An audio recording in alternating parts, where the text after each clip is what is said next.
Alors salut tout le monde. Donc hier on a vu comment est-ce qu'on faisait un TVO, donc un thé de vermicompost oxygéné. Et là on a vu aussi comment est-ce qu'on faisait une extraction de micro-organismes basée sur la litière du vermicompostage. 24 heures plus tard, le thé est prêt, on était à 20 degrés. Et là on est plutôt dans ce qu'on appelle la remise au sol des micro-organismes, donc dans des techniques d'ensemencement.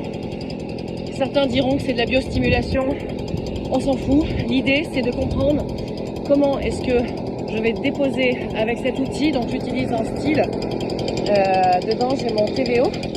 Et l'objectif en fait donc c'est de le mettre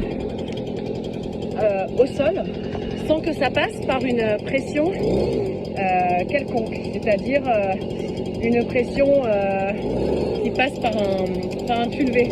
Là on est avec un atomiseur. Désolé pour le bruit.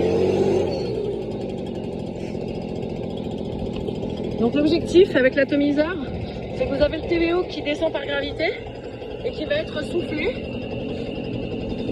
directement, comme ceci.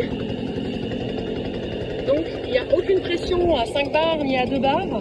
Avec la gravité, en fait, on vient redéposer les micro-organismes au sol de manière assez délicate.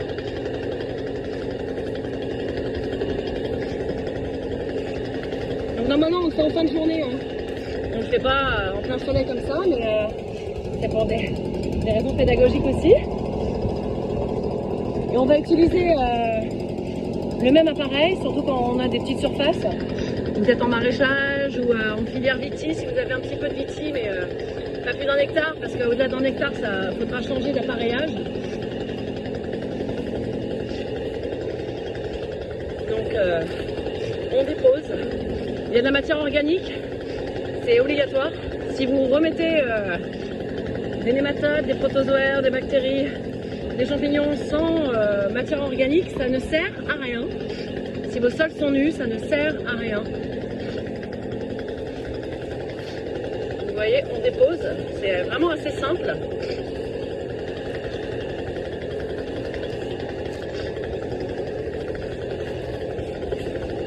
L'objectif, c'est vraiment tout simplement de redéposer le microbiote de la vigne, mais pas que, aussi les autres organismes du réseau trophique du sol. Donc il faut utiliser un comité d'accueil, et le comité d'accueil, c'est un sol qui a été décompacté, c'est un sol qui a de la matière organique de manière suffisante et nécessaire pour fournir le gîte et le couvert. Et lorsqu'on va faire une stratégie de suppression de maladies, c'est-à-dire remplacer donc par exemple un cuivre si on est en bio, ou un fongicide classique si on est en conventionnel, parce que toutes les filières sont concernées, et bien dans ces cas-là, on va pulvériser comme ceci, mais on y va aussi de manière à pulvériser sous la feuille, sous les stomates. Donc là, on sera obligé de consommer un peu plus d'essence effectivement avec le style, mais l'idée c'est d'aller déposer les micro-organismes dessous et dessus la feuille. Et si vous ne pulvérisez pas sous le stomate, ça risque d'être compliqué parce que le mildiou il s'introduit par le stomate. C'est là où il y a des exudats foliaires. Voilà, sur ce je vais un peu plus me concentrer sur ma parcelle expé, c'est la dernière année. Les résultats de la thèse de tous ces travaux de recherche s'achèvent et seront mis en ligne en 2026 après la soutenance.